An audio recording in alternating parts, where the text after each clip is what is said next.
She was the face on every billboard, the star of Primetime. Marian Rivera, Marimar, Darna, Diasabel, a beauty so radiant, a presence so magnetic, the whole country watched her rise. Millions admired her smile, her grace, her strength. But behind all the lights and the flawless images was a little girl from Cavite who knew what it meant to grow up with a silent longing. Marian was just 3 years old when her parents separated. Her mother, a working Filipina overseas, left Marian in the care of her grandmother to provide her with a better life. And while she grew up surrounded by love, she also grew up with questions. Why did my family fall apart? Am I not enough for both my parents to stay? She smiled for the cameras, performed for millions, but behind closed doors, she carried an ache. The ache for completeness. The ache for something, someone, that fame and success couldn't give. She didn't let the pain stop her. Marian finished a degree in psychology and began her career in modeling. From print ads to TV roles, her rise was meteoric. She became one of the most celebrated actresses of her generation. Leading roles, awards, endorsements, everything a young actress could dream of. On the outside, it looked perfect, but success, no matter how big, couldn't quiet the deeper longing inside her. And then she met Ding Dong Dantes. What began as an on-screen love team became something real. But for Marian, Ding Dong wasn't just a partner. He was an answer to a prayer she never dared to say out loud. She once shared in an interview, "Si Dong talaga yung pinakasagot ko sa mga prayer ko." Their love story wasn't just romantic, it was redemptive. It was God showing her that restoration was possible. Their wedding in 2014 wasn't just a celebrity event, it was sacred. For Marian, it symbolized a turning point. She was no longer chasing something to fill the emptiness. She had found someone who pointed her toward something greater. In the stillness of married life, away from the spotlight, Marian began to reflect more deeply. And when the pandemic hit, everything slowed down. The glamorous world paused, and like many of us,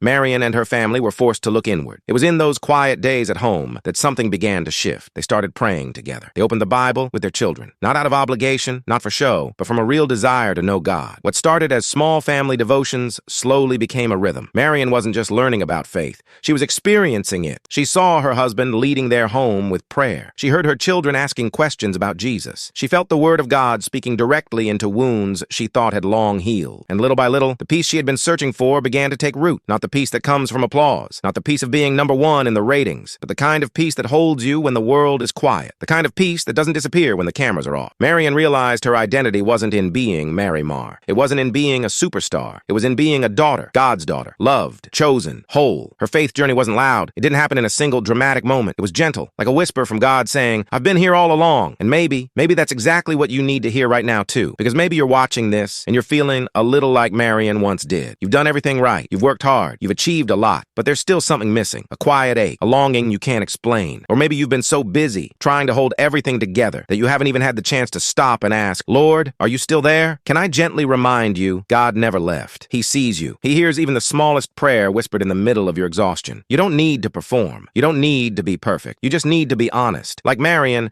maybe it's time to stop trying to fix everything on your own. Maybe it's time to say, "Lord, I need you. I miss you. Help me find my way back." That's all it takes to begin. And if this story moved you, share it with someone you love. Someone who needs to be reminded that healing is possible. That faith can be rekindled. That no matter how far we've gone, God's grace is still greater. Take a quiet moment after this video. Close your eyes. Say a simple prayer. Or just whisper, "God, I'm here. You are never alone."